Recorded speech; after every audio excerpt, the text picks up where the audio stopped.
that I'm not here to bash technology. I'm going to invite you to go like my Facebook page at some point. Obviously not right now because I told you to turn your phones off. But when you turn it back on, if you remember, Hope Coaching Services, that's me. Why else am I not here? I'm not here to convince you all that we have a problem. I'm not here to convince you all that we're all addicted to technology. You're addicted and you're addicted, and it's a problem and you need to put your phone down and reconnect with the world. A little bit, but that doesn't mean we're all addicted. And to prove it, seriously, go to Facebook, like my Facebook. I put some good stuff on there, it's fantastic.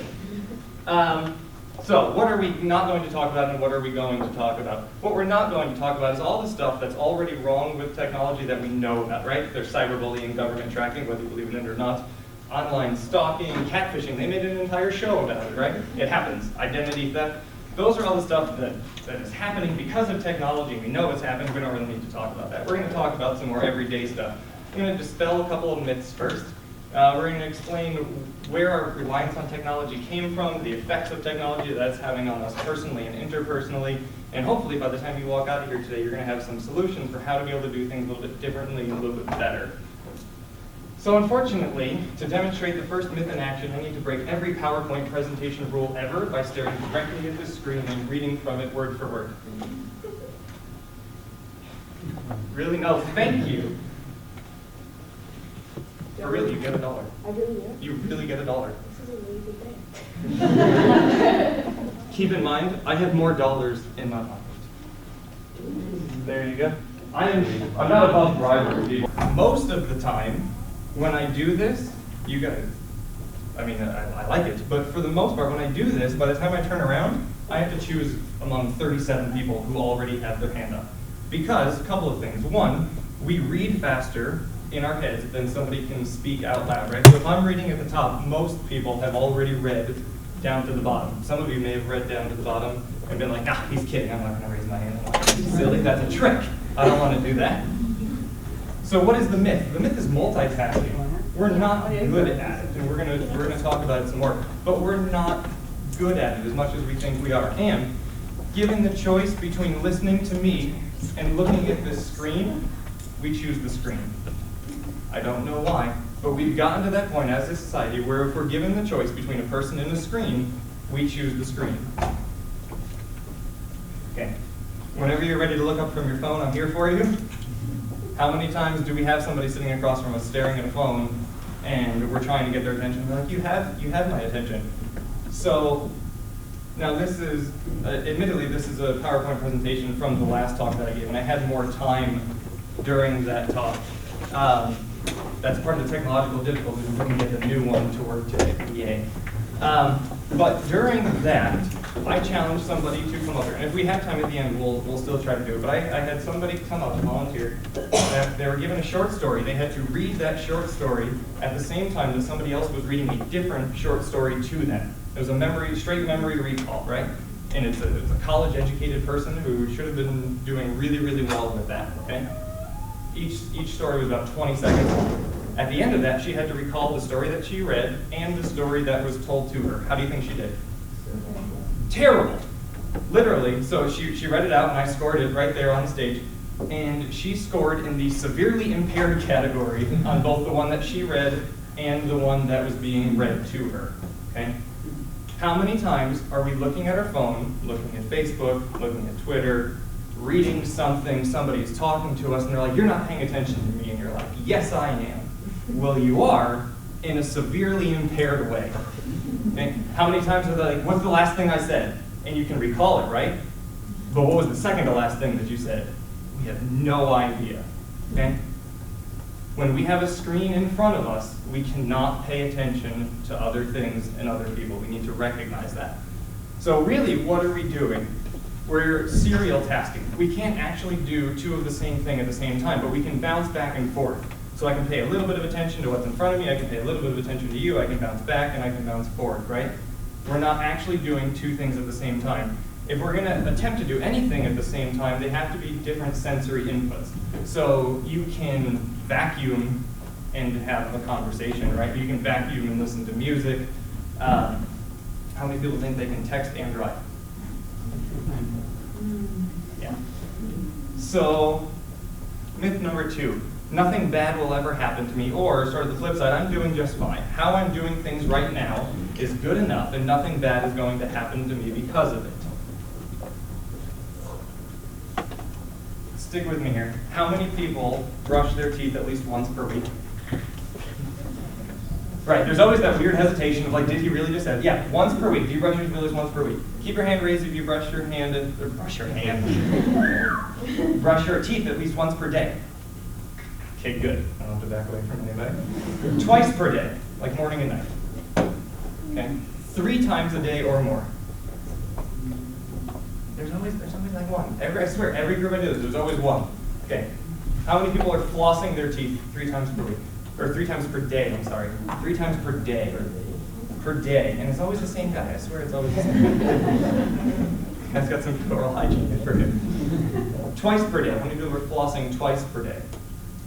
Okay, flossing every day. Who can say they definitely floss every day? Good for you. Flossing once a week. Flossing the night before the dentist. Right. So, fear doesn't work. The fear of future negative consequences does not stop us from doing anything. We're really, really good at doing something if there is an immediate benefit to what we do. Why do we brush our teeth?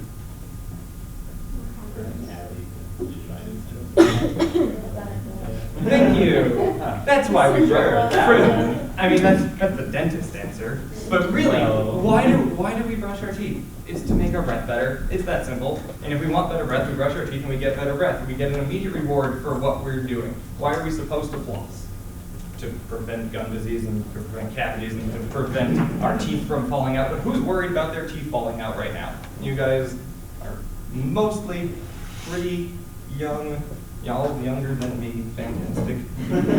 Actually, aren't falling out yet, right? We're not worried about that right now. We're not worried about putting in that work now to avoid that negative consequence later. We're not good at it. We're much, much better at seeking out whatever gives us an immediate reward right now. So, we're not going to have time to look at the drunk driving commercial, but you guys have probably seen it on TV. Have you seen that drunk driving commercial where they're like, if you drive under the influence, you will be caught and you will be arrested? You guys have seen that one? Right. Do you believe it? Do you? Have you ever known somebody who drank and drove and did not get caught and get arrested? Right. We all know somebody like that, right? We all hear that story that was like, oh man, I should not have been driving home. I was all over the place, but I made it home. Nothing bad happened to me. I didn't get arrested, right? Those commercials try to scare you into thinking, you know, if you do this, you're definitely going to be caught. But the first time you do it and get away with it, what have you now? You've now dispelled that commercial. You've dispelled that entire message, right? So we are gonna, if technology cooperates with me, we are going to try to look at an anti-texting and driving public service announcement. Come on, technology.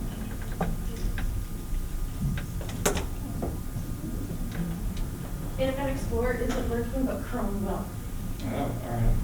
So you'll have to. That.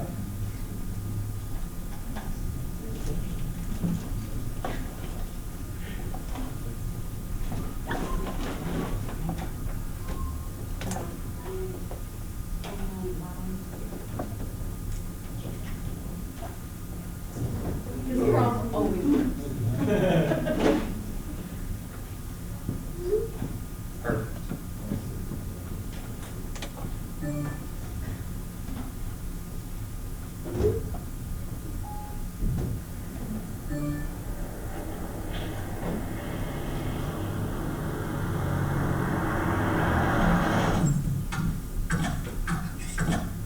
Il y a une note ministérielle qui vient de tomber, je ne sais pas si tu es au courant, il y a toutes des mesures au niveau sécurité routière qui vont être prises. On va au contraire obliger les gens à savoir utiliser la GSM en conduisant. Dans le permis maintenant, on va devoir passer à la TGSM. Tu dois pouvoir envoyer un SMS et éviter un obstacle, et passer à côté. Ah oui, je pense bien. Regardez ici, voilà. Il y en a beaucoup qui vont se cracher avec ça. Ah oui, tu vas croire, hein. Voilà, ton GSM, je vais chercher les frites. Regarde tout ce qu'on s'en va. Oh là là, nous entrerons en retard ce soir. Et attention que je corrige les fautes après. Regarde comment tu l'as écrit, Nicole. Voilà. Je suis de retour ce soir.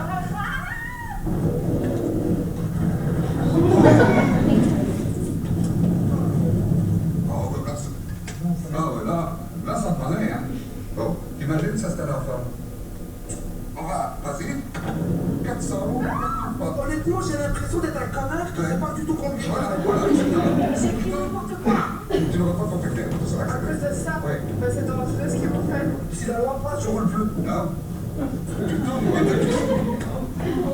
Regarde ta gauche. Non, mais j'arrive pas. Il va y avoir des tués, Il va y avoir des tués, hein. il va y avoir des morts sur les routes. Je sais pas conduire, attraper mon GSM. Moi, je sais pas faire les deux, quoi. C'est trop dangereux.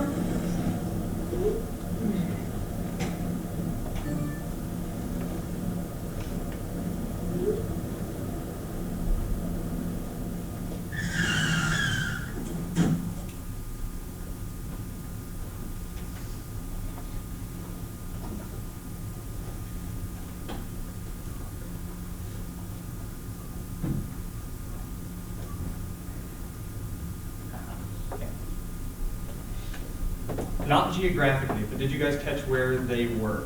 Like, what was the place that they were at, the building they were at? The bar driving school. It was a driving school, right. So what does that mean? Have these people already gotten their license and learned how to drive? No. Not, they're working on getting their license. Can you guys all remember back to when you first learned how to drive? Was the radio too distracting? Yeah. Was changing a station nearly impossible? Yeah. What about now? You guys are pretty good at that, right? How many of you, watching that video, think that you can text and drive better than the people in that video? I'm raising my hand.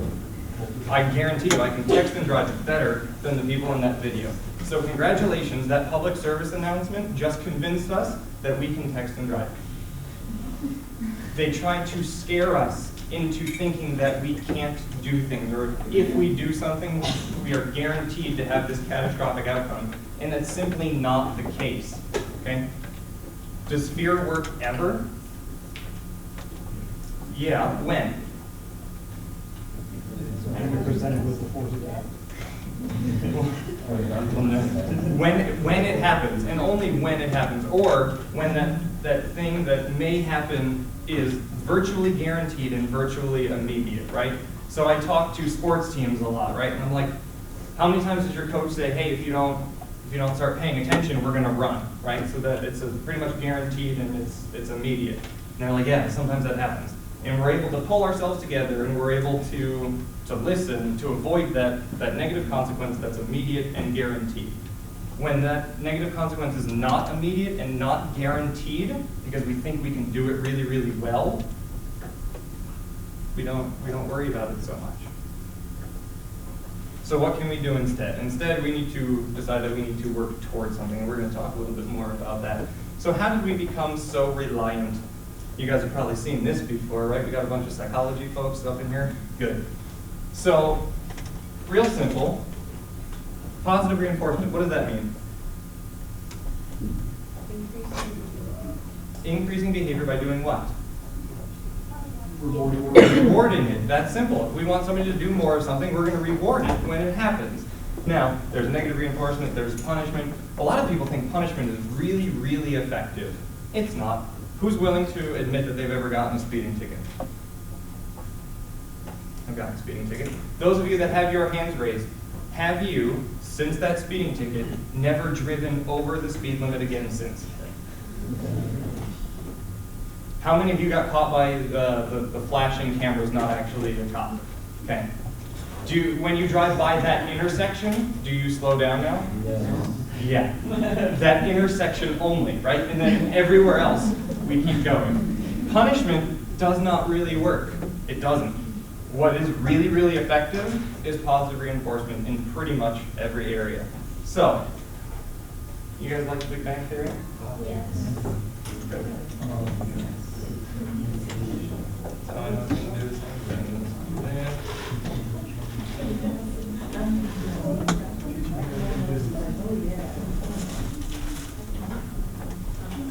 Are you finished? We're not going to watch the whole thing because it's kind of long. But Would you like a chocolate? Yeah, sure. Thanks. Oh, sorry, Sheldon, I almost sat in your spot. Did you? I didn't notice. Have a chocolate. Thank you.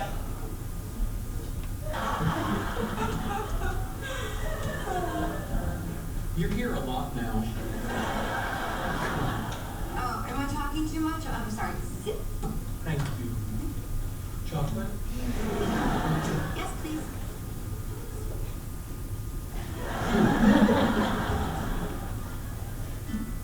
Oh. Hey, Kim? Yeah. You know what? Hold on. Let me take this in the hall.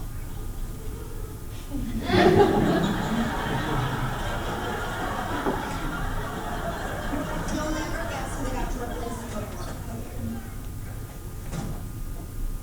Okay. I know what you're doing. Really? Yes. You're using chocolates as positive reinforcement for what you consider correct behavior. Very good.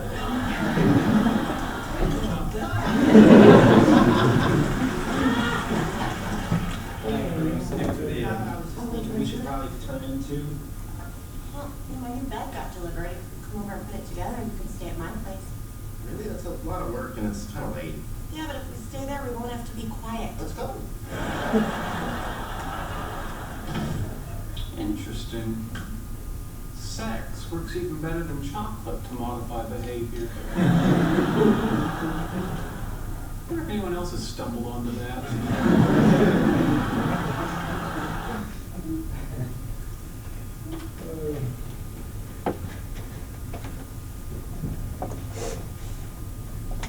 A little big back there. Okay, I need 2 volunteers, please. Go ahead, come on up.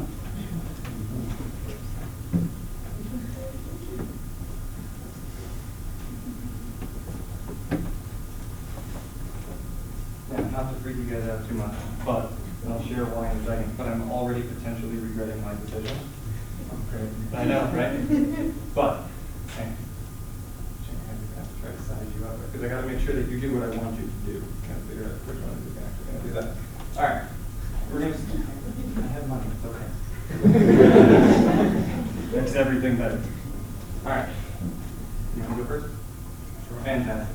We're gonna do some really, really difficult stuff, okay? All right, first I would like you to raise your right hand. You can put it down, and you earned yourself $1. Can we give them a round of applause, please? Good job. Okay. Can you raise your left hand now, please? Congratulations, you can put that down. I mean, it's not like money when you don't get the money, right? Which puts you in a very pressure-packed situation right now. So you now have the choice. You are either going to raise your right hand or your left hand. Ready, go. Not an option. All right, pick one.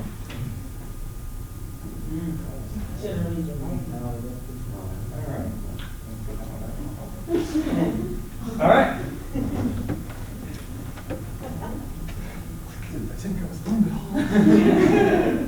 It's always a crapshoot when you're working with volunteers, you know? You can tell me to not set this up ahead of time. That wasn't even what I was worried about. You were the one I was worried about. Oh, no. I know. All right. Great. Can you raise your right hand for me? Okay, thank you very much. Okay. All right, next, I would like you to just take a lap for me. Go ahead and go up the stairs, go around the back, just take a lap for me. Okay. Ooh, look at you. I like the aggression. All right, just so we're not just watching him awkwardly take a lap around the room. Why the left hand? I just do everything right. I've learned that if you put rhyme and reason behind anything, you live a boring life. Well, true, but you would have another $1. All right, well, congratulations, you've now earned yourself another $1. Right. So now, you also have a choice to make. You can either raise your right hand or you can take another lap around the room. What are you going to do? Thank you very much. All right. You guys can have a seat. See, now the last time I did that, the opposite happened. We had the right hand, left hand, then we went back to the right hand. Good. Then we did the right hand lap around the auditorium, And then he decided to take another lap around the auditorium. And I was like, and that's why I said I was immediately regretting my decision, because I told myself the next time I do this, I was going to have a female do the second part, because it's always the guy that's like, yeah, I'll show him, I'm going to take the extra lap, right? So, but thank you. So, I mean, we all expected the right hand to be raised the second time, and what did we all expect, in terms of raising the right hand or taking a lap around the room, what did we expect to happen? Raise the hand. Why? Because it's easier for the same reward, right? Now, if I had given you $2 to take a lap around and $1 to raise your right hand, I mean, you may have decided that was worth it, and you may have taken that lap. But given the same reward, why are we going to do the harder thing, right? That's why we're here. Because the phone is the easier thing for virtually the same reward as actually talking to another person. Because who's funnier than the videos you can find on YouTube? Who is smarter than Google? I mean, literally, that's why I walked in here today and told you to turn your phones off. Because I love coming up here. This is fun for me. I think I'm pretty good at what I do, but I can't beat your phones. I will never be funnier than anything you can find on your phone. I will never know more than the answers that you can find on your phone. I can't compete with your phones. Unfortunately, no one in your lives can compete with your phones. The technology that's in your pocket and connected to us all of the time. Okay. I told you we would talk briefly about technology addiction. Now, full disclosure, if you guys have heard of the DSM, Diagnostic and Statistical Manual for Mental Disorders, we've heard of that. The Bible of mental health disorders and diagnoses, right? So in there is, there are addictions in there, but they talk mostly about like drugs and alcohol, right? And all of those drugs and alcohol addictions have the same set of criteria, but literally just the alcohol or the name of the drug changes for each of those set of criteria. So here's what I did, and the disclaimer is this is not technically a real diagnosis yet, although I wouldn't be surprised if it happened someday. But all I did was take out like alcohol and put in technology, okay? So we're gonna go through those criteria. As I go through these, and this will be one of those brief periods of time where I'm gonna be reading off the screen, but we're gonna go through each of those criteria. As I'm doing that, I want you just to count on your hands underneath the table so nobody else has to see. If you think that that set of criteria, that piece of criteria applies to you, just count them out as we go through. There's 11 total. I want you to count them out, and then afterwards we're gonna talk about what those numbers might mean, okay? And also, so I literally put the word technology in each of those, but for each of you, decide which piece of technology is the most, that you rely on the most. Is it just your phone? Is it social media in general? Is it just YouTube videos? Is it just your headphones, music? Whatever the thing is that you think you use the most or rely on the most, insert that as we're going through these. Number one, technology is often taken in larger amounts or over a longer period than was intended. So have you ever been late to stuff because you got too distracted by using your phone? Okay? Again, just keep count. We'll talk about them later. There's a persistent desire or unsuccessful efforts to cut down or control technology use. So have you ever been like, you know what, I'm going to put my phone away so that I can study or that I can complete this paper or complete this project or meet this deadline. I'm going to put it away for this specified period of time, and then you can't keep to the commitment that you made to put it away. You go back and use it before the commitment that you had made expired. No. That was escape. You want to hit escape.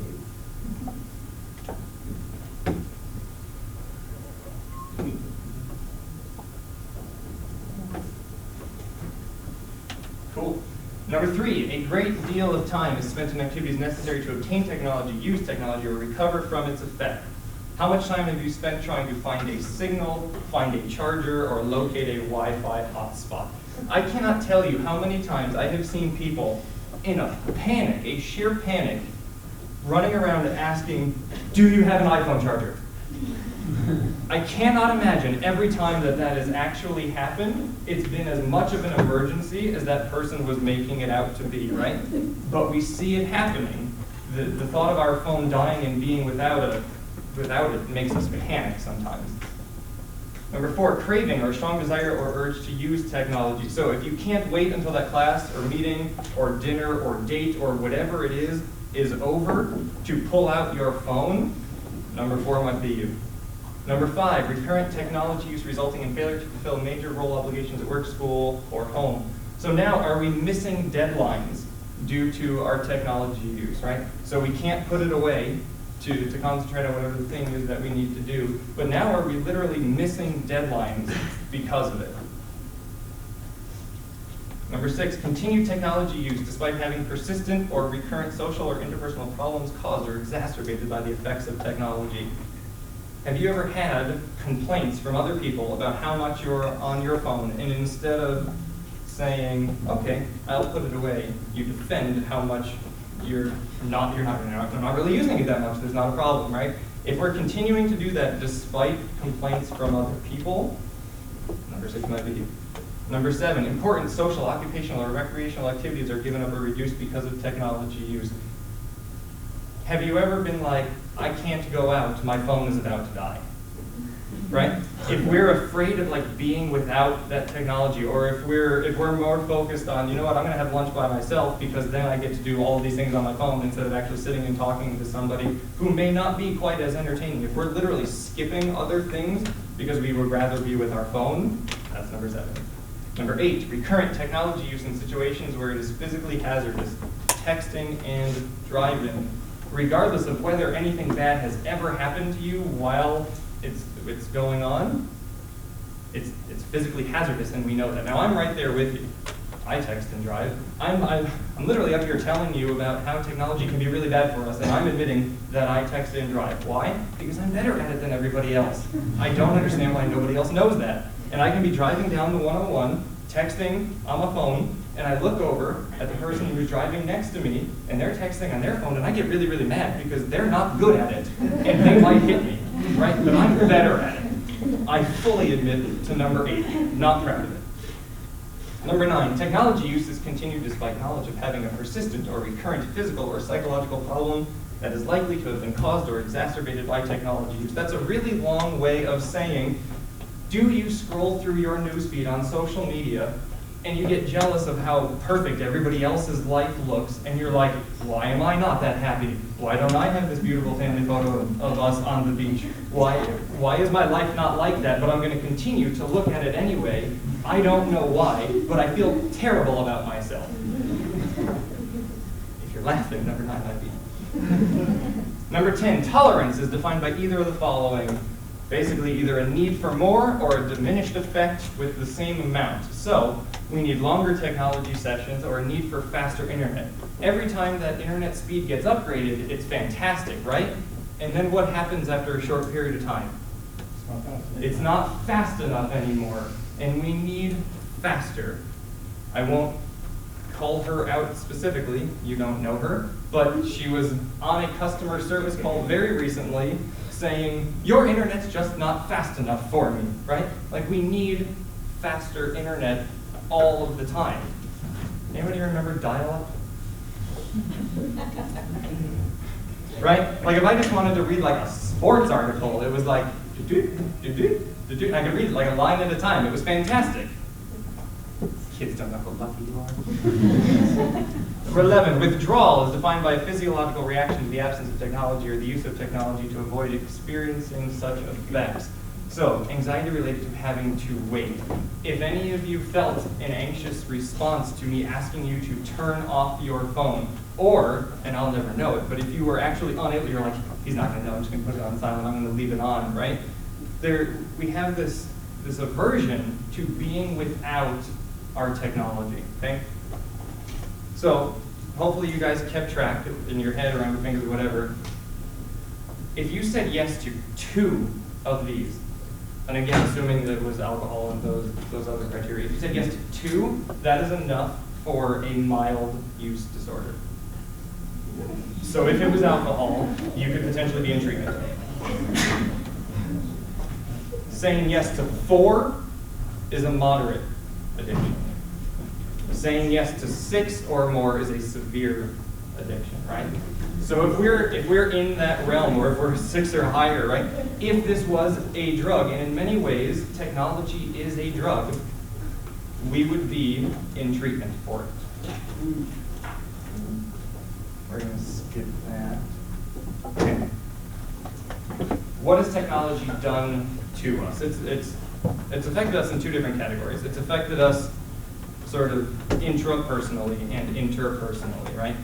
So where does stress come from? What is stress? Anybody have a good definition of stress?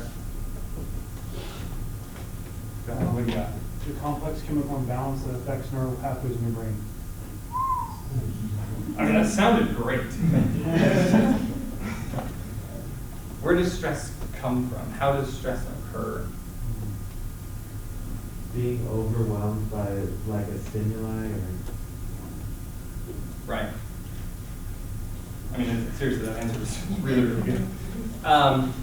But in very, very layman's terms, stress occurs when the resources that we have available either start to be taxed or they run out, right? So what is financial stress? Financial stress is when your expenses start to approach or exceed your income, right? Because the resources that you have available are now being exceeded. So do we have emotional resources? Do we have a limit on those emotional resources, right? Or intellectual resources? But what does technology do? It taxes those all of the time because we constantly need more information, we need more input, we need more videos, we need more articles, we need to text more people, we need to talk to more people, we need to look at more photos. How many people think that, or how many people will seek out their phone as a way to relax and decompress? Right. Stop doing that.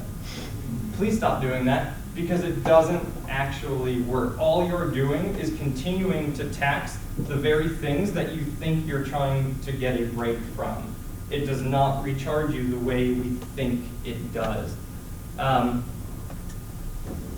So it is lowering our attention span because how often do we come across something and we're like, that's too long to read, I don't want to read that, and you move on, right? So I teach here at Chandler-Gilbert, and I did a Facebook activity in my class. They had to scroll through their news feed and they had to find updates, status updates from their friends that met certain criteria, right? I only gave them a couple minutes to do it. At the end of it, there were some people that had not done it, had not completed it, and I was like, why? Why was it not completed? And one of the girls who answered was like, well, I came across some status updates that could have been what you were looking for, but they were too long, so I didn't read them and I kept moving on. We do that though. It's not just that one person. We do it all the time, right? We've gotten to the point now where if it's not a picture, I don't even care. I don't want to read words. That's not why I'm looking at my phone. I want pictures. Patience. How many people can stop at a red light and just be okay with being stopped at a red light and without pulling out their phone, right? We may not be texting while driving, but if I have any sort of break in the action, like I need to fill that somehow. So many of us don't go to the bathroom anymore without our phones, right? How many people have had to go to the bathroom? They've stopped. They've looked for their phone first, and then they brought it to the bathroom with them. And we're laughing because it's true. I do it. My sister, I'll throw my sister on this bus. Oh, we're recording this, aren't we? She may see this someday. For a very brief period of time, she and I were addicted to the same game on our phones. And she said, she has kids, so it was hard for her to really devote attention to it, but the bathroom was the one place that she could really do that. But she said she knew she had been playing the game too long when she started going to the bathroom for the second time. I mean, she had been sitting there for so long, she started peeing again. We do it, people. It also increases or decreases our frustration tolerance, right? Because how good are we at waiting for a web page to load, right? If we want an answer, we want it immediately. Like, gone are the days where we can be sitting with somebody, casually, intellectually debate, and just have that conversation. Right now we need to look it up, and we need to figure it out right away, because somebody's got to be right, right? We've lost our ability to be frustrated. We've lost our ability to be bored. When was the last time you guys were bored? Now, you may have put your phone down after an hour and been like, I'm bored. Well, right. Because after a while, like that same phone is not as entertaining for you anymore. But we have this thing in our hands that can give us anything that we want, right? And what we want is entertainment. We don't want to be bored. We've lost our ability to be bored.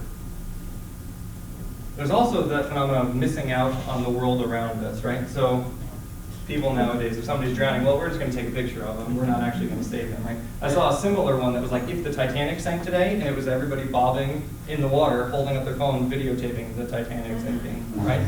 That's what it would be.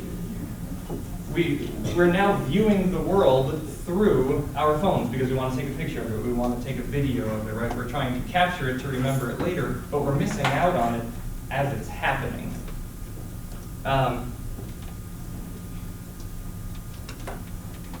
to figure out which story I want to share.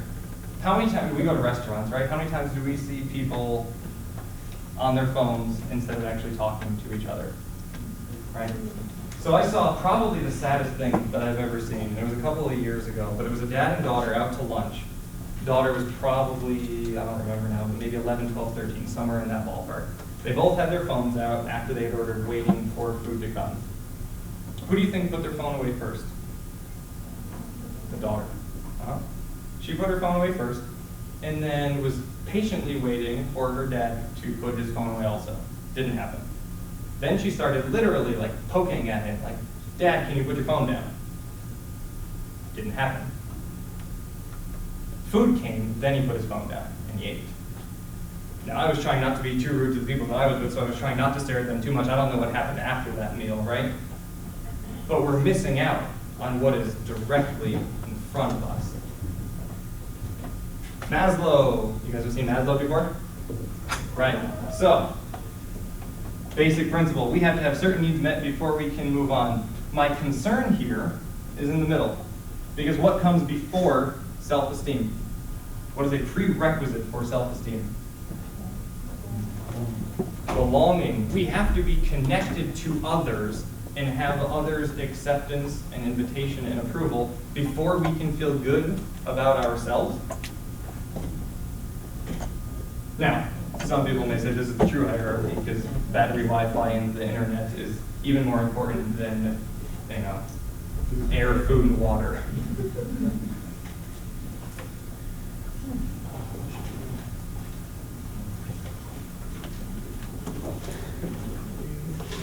You guys may have seen this one before too, but it's hilarious.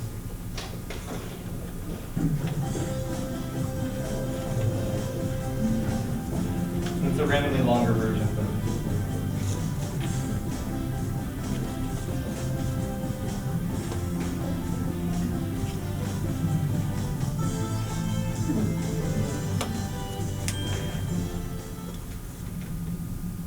Charlie, the demand on this network is increasing by the second. It's crazy, huh? And people are relying on it more than ever. We cover more than 99% of all Americans. I can't imagine living without it. It's a place where people get to come share knowledge and ideas. It's beautiful. That's deep, Charlie. My selfie just hit 100 likes. 100!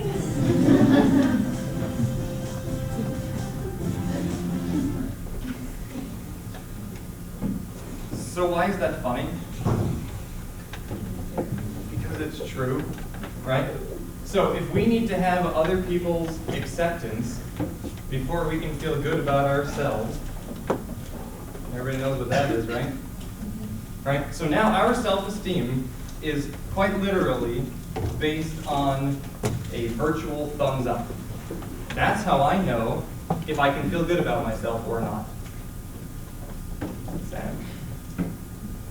Right? We're literally taking the self out of self-esteem. It's now other esteem. It's whatever other people think of me, that's how I'm going to think of myself, right?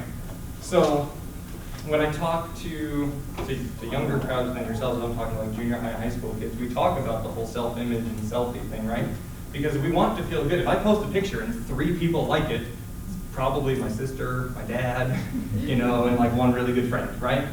But I mean, that's not good enough, right? We want more. So if I'm in junior high or if I'm in high school and I want to post a picture that lots of people, I'm going to get lots of attention and lots of people are going to like it, so I feel good about myself, what do? Maybe something weird, maybe something interesting. Maybe something dangerous. I had a friend take a selfie during a running with the bulls.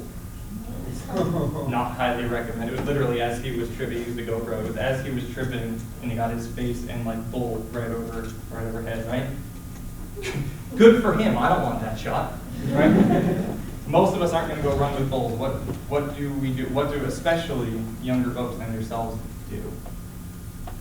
We're probably thinking it. We don't want to say it. What do they do? Like take multiple pictures of yourself and look for which ones are the best, and then filter. Sure. Okay, so yeah, we're trying to make that picture look as good as possible. I've read articles where people became depressed because they couldn't take the perfect selfie, right? And we laugh, but if we think about it for a second, like how awful is that? But literally, what do we do? Thank you very much. We take clothes off. It's that simple, because that's going to get attention, right? Yeah. What do you think about Facebook introducing the thumbs down? Now they'll be introducing thumbs down now. So I haven't heard much about that. Is it? I heard. Well, the only thing I heard was over the radio, and they had said something about it's not supposed to be a dislike thing. It's supposed to be like an empathy button, right? So if like my dog died, you can click the empathy button instead of like, right? But unless it actually says that, like, what are we gonna do? So now it's a voting contest, right? So now instead of getting 3 likes and nothing else, now I'm gonna get 3 likes and 47 people who don't like it, right? Like how sad, we're literally just putting ourselves out there to be judged by other people, and then incorporating that into how much we think we're worth. Like that is what social media is doing to us. More effects of technology. I like this one. Do you mind if I strap your phone to my forehead so I can pretend you're looking at me when I talk? Right? And it's sad. And actually, the last time I did this, somebody came up to me after the presentation and pointed out, and they were like, look how sad he looks. Now, I don't know if that was intentional or not, but look how sad he looks, right? First of all, he has a person in front of him who he's ignoring. He's choosing the phone instead. But it's like the phone doesn't even excite us anymore, right? Like he doesn't look like he's overly thrilled. Like he may be checking his bank account. He may be looking at social media, realizing everybody's life is better. Like, oh, why does everyone else have a girlfriend and I don't? That's why. Put your phone down. But we do this, right? So I was actually talking to a woman a couple of weeks ago who had shared with me that she had to break up with her boyfriend because he was unhappy with how long it took her to respond to his text messages. Right, which makes him sound like a terrible person until you realize he had to wait sometimes up to 3 hours to hear back from her. It's not acceptable, right? Right. But he seemed to have a problem with it. She's like, when I get home from work, like I put my phone down. Like if you want to talk on the phone, that's fine. But I'm not just gonna like sit there and text all night, right? But he wasn't calling me. He was just texting me and getting mad at how long it was taking me to respond. But that's where we've gotten to. We're now treating each other like we're all ER docs who have to be on call 24/7, right? How many times it takes somebody a while to respond, they need to have a reason for why it took them so long, right? Where were you? Oh, I fell asleep early last night. You never fall asleep early. Well, who cares, right? But that's where we're getting. So these unrealistic expectations. You guys like romantic comedies? Right? You guys seen The Notebook? I saw The Notebook. Cried so hard. That movie messed me up for a week. Like I kid you not. I literally, after it was over, I had to go outside and I had to take a walk. Like it messed me up so bad. Why? Did anything in that movie happen that could not technically happen in real life? No. Nobody was flying, nobody was teleporting. There was nothing in there that could not technically happen in real life. But it sets this standard for how we're going to now measure up all of our relationships against it, right? Romantic comedies are terrible. Disney movies are terrible, although entertaining, right? They set this real ridiculous standard for how we all have to be. Are our phones doing the same thing? Because again, I can't be funnier than your phone. I can't know more than your phone. I can't give you answers faster than your phone can. Right? We're setting up these unrealistic expectations that we're bestowing on other people. They're not allowed to be in a bad mood, because you know what? My phone's not in a bad mood. They're not allowed to be boring for even a couple of minutes, because my phone's not boring even for a couple of minutes. Right? We're setting up these unrealistic expectations. And obviously, we've talked about it throughout, but it's killing our connections with other people. I can't tell you how many times, and I keep going back to restaurants because that's where you see so many people, but how many times are mom and dad on their phone and kids are acting up and they put down their phone just long enough to yell at their kids for acting out? We've seen it, right? Why are they acting out? Because they want attention. They literally want you to get the screen out of your face. But we don't do that. So what can we do instead? I have 1.5 minutes left. We need to work. You can go till 1:05. 1:05. We started 5 minutes late. Perfect. Okay. So we need to work towards something. I told you from the beginning, fear isn't going to do it. If I can come in here and tell you all day long all of the negative consequences that are coming from technology and being addicted to technology and how dangerous it is, and I can tell you this stuff all day long, and you're going to forget it. Unless you decide you actually want that better connection, you want that better relationship, and then you know how to do it. And the way that we do it is we unplug. Okay? We need to have periods of time where we literally are detached from our phone. Sometimes we need to turn it off, but it definitely needs to be out of sight, out of mind. There was a study that I saw out of the UK that just put strangers together and had them have a conversation. If there was a phone on the table, they reported afterwards that they felt less connected to that stranger than if there was just, I think if they put like a pad of paper instead on the table, right? Simply the presence of a phone, not even being on it, the presence of a phone makes us feel less connected. So how many times do we go out to dinner, even if we're not looking at our phone, the phones are on the table, right? Why? Like, who is going to call you at that moment that's so important that we need to have it there and available? It's not going to happen, right? So if we want to decide that we're going to work toward those things, that's what we need to do. We need to unplug, we need to put our phones away, and we need to actually connect with the people that are in front of us. Part of that is being able to be bored, right? Being able to just be with our own thoughts and have that be okay. So the reason why I'm super excited we can go to 105 is because that last video is 5 minutes long, and it's a meditation video. How many people have tried meditation before and will say, I'm bad at it? Right, because we don't know how to think about either nothing or one thing at a time anymore. We're not good at it. So just like any other muscle, our brain is a muscle, we need to train it to be okay with thinking about nothing. Because until we can do that, we're not going to be able to put our phone down and actually connect with somebody else. By the way, Facebook. So I'm going to pull up this last video. It's 5 minutes long. It'll take us right to 105. If you guys, I would clear, well, you guys don't have anything on your laps, but take everything off your laps.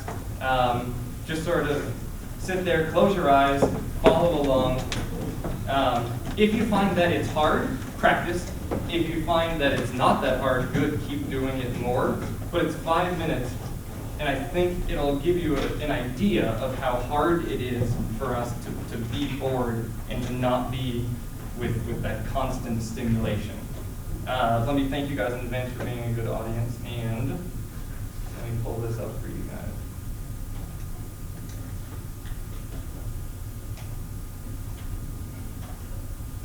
Welcome to your meditation.